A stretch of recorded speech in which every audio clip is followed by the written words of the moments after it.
Hi everybody, it's Don and I hope you're having a fantastic day. I hope everyone had an amazing Thanksgiving dinner and had a great holiday and stuffed yourselves full of turkey. Just stuffed yourselves because you get to do it again in about a month. Because Christmas is right around the corner.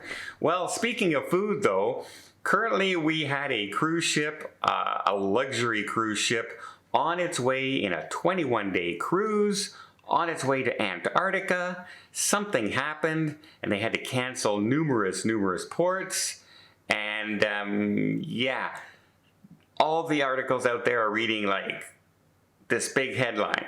And I did it here on my thumbnail as well. Hunger strike. Passengers go on hunger strike over canceled cruise. But let's look just a little deeper.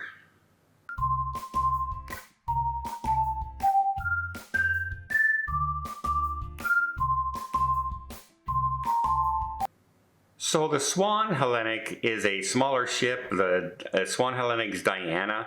It holds about 192 passengers. It's a luxury ship and it likes to go into destinations that are more exotic. For instance, this one, Antarctica. So they're leaving Cape Town on a 21-day voyage and they're going to Antarctica.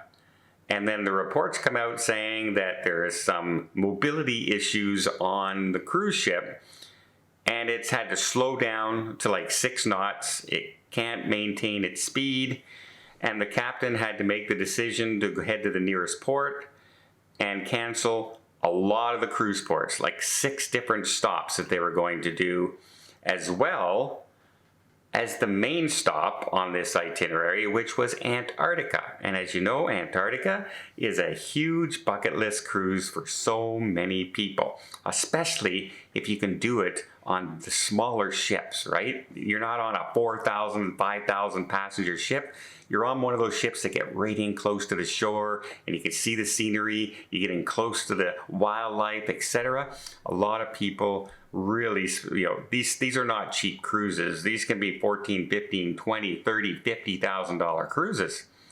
Well, it started to have some issues, and because it went into port, they made an offer to the passengers, and a lot of passengers were unhappy with the situation. At least that's what it looks like when you read the reports on many news outlets like MSN and things like that. And I'm reading it, and here's the comment that they keep quoting a lot of passengers who went on a hunger strike to protest not being able to get their full refund on this cruise. They want a full refund because they're not going to Antarctica. They had 6 ports cruise. They're sailing at 6 knots.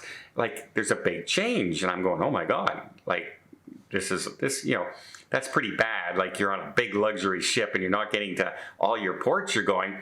And so the main headline of the person they're quoting is, I am on the SH Diana. It's supposed to visit Antarctica, but midway through, they canceled our journey and returned to the nearest harbor and aren't offering proper compensation. Only 50% of what we paid.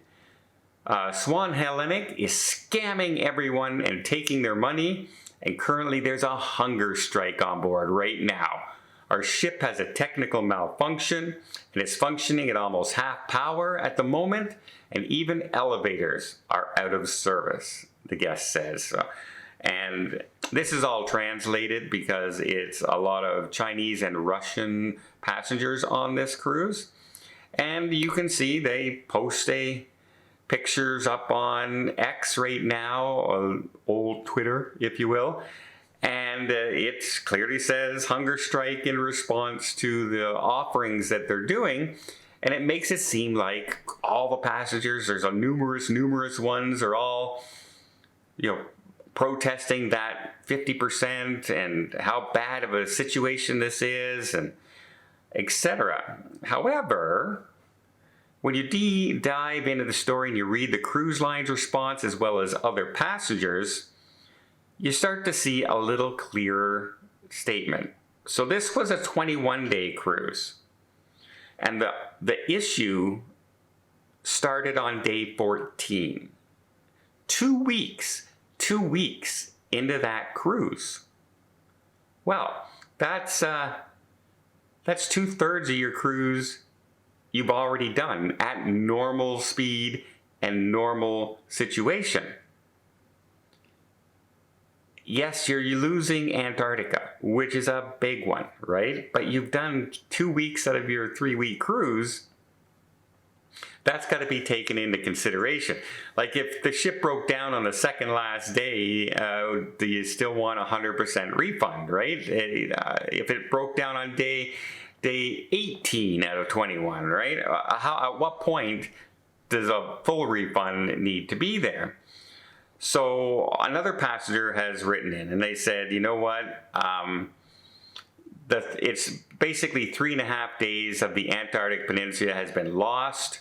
Understandably, was considered by most guests the highlight of the 21-day cruise, and I would agree with that. That's usually, that's why they're ending it down in that area, is because that is the highlight, the anticipation to get there, and here we go. And in terms of the compensation, the technical difficulties occurred on day 14. Guests were offered a 50% cash refund or a 65% future cruise on the price of the cruise, which if you were to look, the normal amount of being refunded for something along this situation might be like 30%, 35%, something along those lines.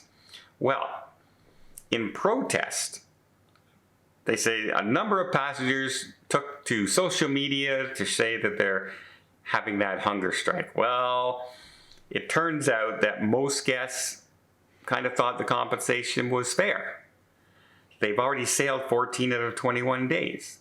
Most passengers are not complaining to the cruise line. Most passengers apparently are not on a hunger strike. I've also found out now that apparently that it's not everyone out there. It's 3 passengers are staging this hunger strike.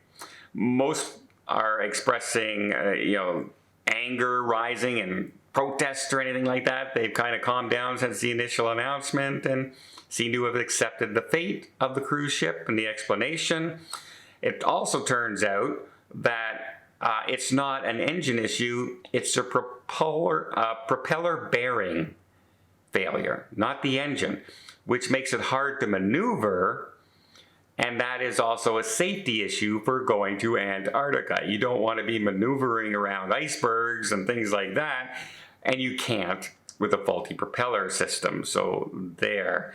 And again, they said they've already sailed 2 out of the 3 weeks. And 50% refund in that case, plus or a 65% cruise.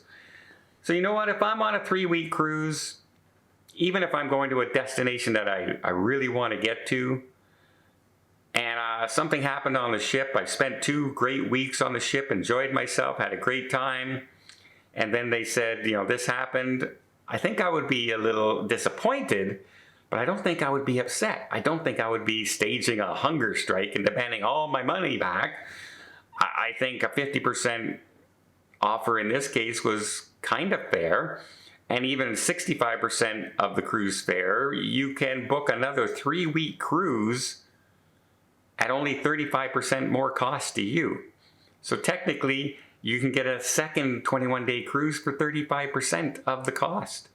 That's a pretty good deal, I think. I think the compensation in this case was pretty darn fair, and I don't really think a hunger strike is going to change too many people's minds. Do you? Well, let me know in the comments down below. Do you think that is an actual fair compensation? Or do you think, missing Antarctica is the headline of the cruise?